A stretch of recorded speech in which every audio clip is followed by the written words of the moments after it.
Welcome to this special episode of Pulse of Culture, coming to you from Łódź, from the Freedom Games. With me is a Jagiellonian professor, Dominika Kasprowicz, a specialist in online communication. Dominika, thank you so much for coming here. Thank you for the invitation. Dominika, a real Polish cultural institution that's very close to my heart, being the International Chopin Piano Competition, has just finished. And I was absolutely too shocked to see the rise of online hate surrounding certain participants or the juries. Is the internet to blame? I suppose that there are many agents to be blamed, and internet, as we know, is just a mean that transfers our emotions, and obviously the events of such kind, of such size, steer emotions, not necessarily only the positive ones.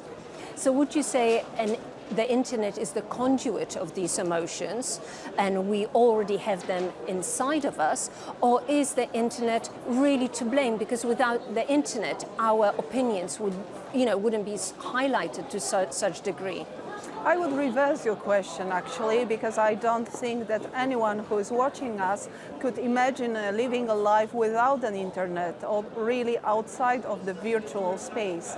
So, of course, internet and the technical means, social media included, are amplifiers of social behaviors, not necessarily the positive, the constructive ones. On the other hand, these are the people who are responsible for their actions and their reactions, and I would ask myself and our audience whether we should be more aware of us being present and our actions both offline and online.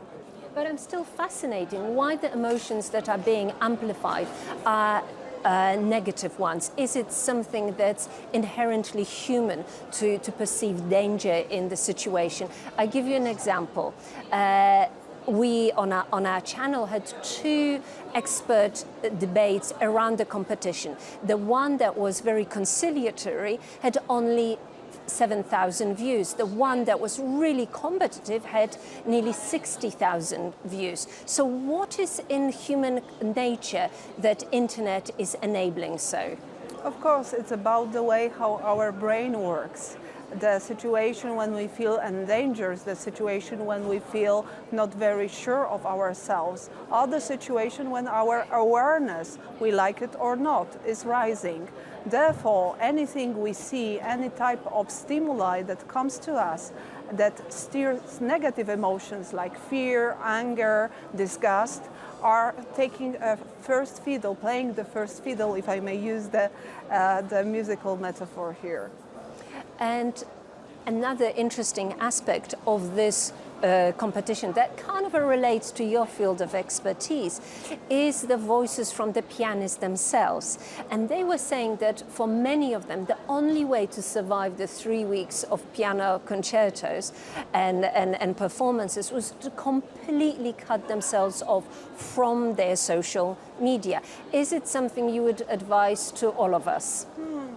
We are deeply inside the virtual world. We are scrolling or doing the so-called dumb scrolling many hours a day, and it also applies to the youngster, to the kids, which is also very worrying.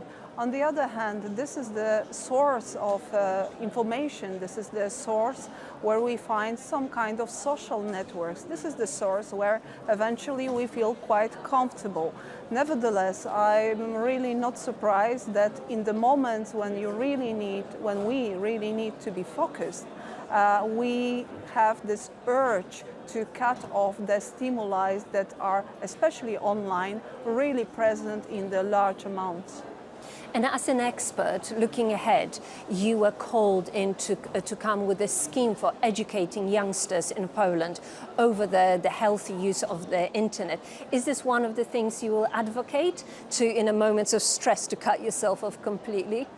I don't think that I would be able to convince anyone to completely cut off and resign on his or her presence in online world. Nevertheless, the media literacy and the media education is something we need, not only in Poland, here and now. Absolutely. And another arrow in your very impressive quiver is the fact that you are the director of a very esteemed cultural institution in Krakow. Could you tell our viewers more about the villa? Oh yes, Willa Decjusza is a beautiful place in Krakow on the south of Poland. This is an international institution that acts as a safe haven for persecuted writers, artists, scholars at risk, but also that organizes many cultural activities, and it's deeply involved in cultural education. Because actually this kind of places, the cultural institutions, the cultural environment, I believe can be a safe space for the society, for the young people and all the audiences actually to train themselves in focusing, in creative thinking, in critical thinking, and eventually to be more media literate. But such a beautiful place as the Decjusza Villa does bring into mind an idea of a bubble, especially here coming from the Freedom Games, which is a sort of a liberal think tank bubble to a huge extent. Do you feel that your way of operating, this very gentle cultural diplomacy, is it enough in this day and age? I don't think it is enough. Therefore, we just recently started a new initiative that is a local community center. Willa Decjusza is a beautiful and unique venue. Nevertheless, there is a large community and a large audience that is interested in other types of participation in culture. I believe that this is a responsibility of a day for any cultural practitioners to be as inclusive as possible and to offer a safe space where the large audience can actually enter this area where the media literacy, critical thinking, and basically feeling safe when confronting, contrasting the otherness can happen.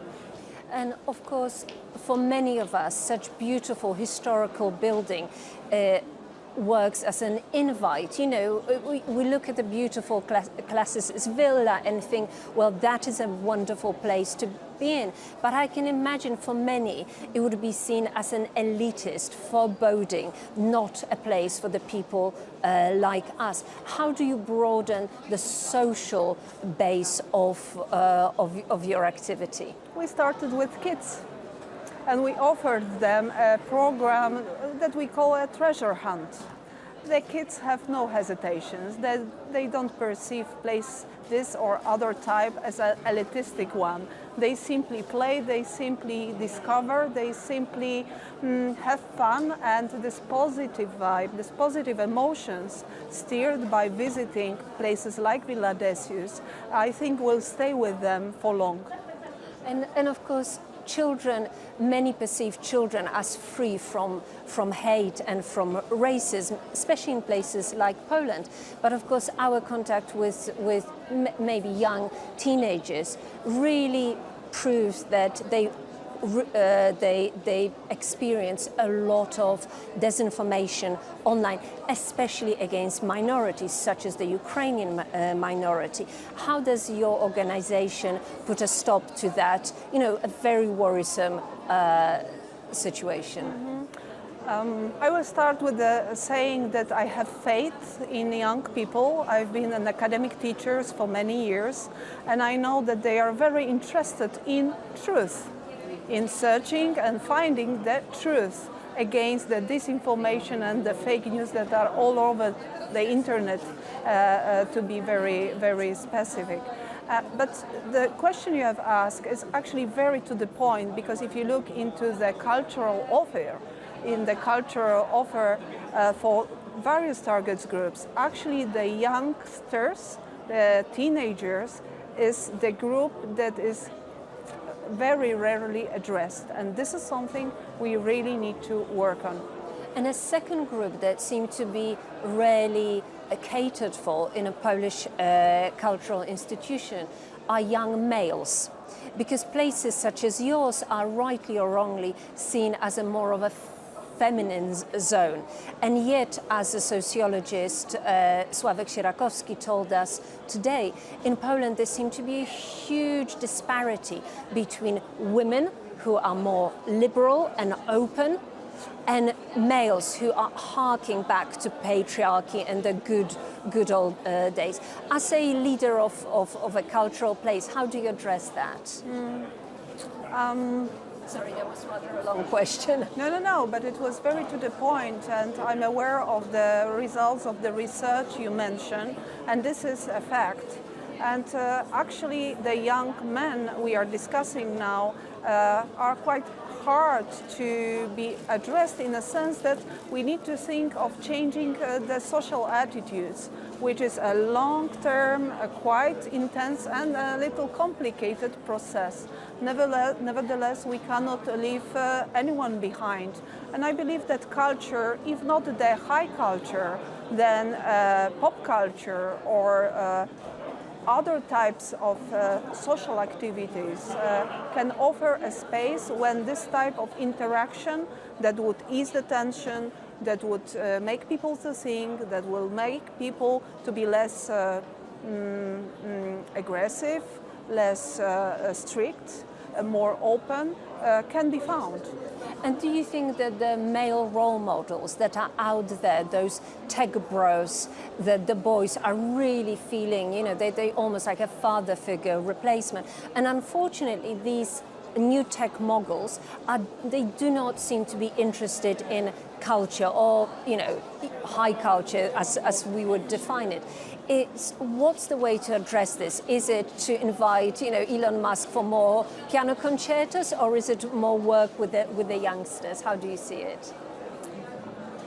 Being an active participant of cultural field, either as a part of the public or an active creator, has many faces. And I believe that we can offer a slot, a space where everybody can actually feel fulfilled. Why not to take seriously the video games industry as the space where some kind of culture is being created, is being cherished, and is being practiced. So I'm aware of the processes you mentioned, but my point here is not to give up and to be as open and as inclusive, being creative, and we are a creative sector. So I'm sure that the directors of cultural institutions, the cultural environment is more than capable to find an alternative solutions that would help us to fuel the social cohesion. And do you reach out to Polish game developers? Because actually Polish game companies such as Bluebird from your hometown of Krakow or CD Projekt Red are fabulous advertisement of soft Polish cultural power. And I know of many players online who learn Polish in order to understand the plots of the games that come from Poland. Is it something that you would see in the future? Actually, it is something that we already has been doing, creating or pursuing a project called Write the Game, where we meet the managers of the biggest game devs and the people who write, or people interested in preparing scenarios for video games. Our hidden goal here is to insert high quality scenarios, not disinformation, just facts or fiction, yet of high quality, that would make this area of especially young virtual life, let's say, better. Dominika Kasprowicz, thank you so much, because this conversation really filled me with hope. Thank you for the invitation. And this was Pulse of Culture, and I'm Karolina Szapland. Thank you for watching.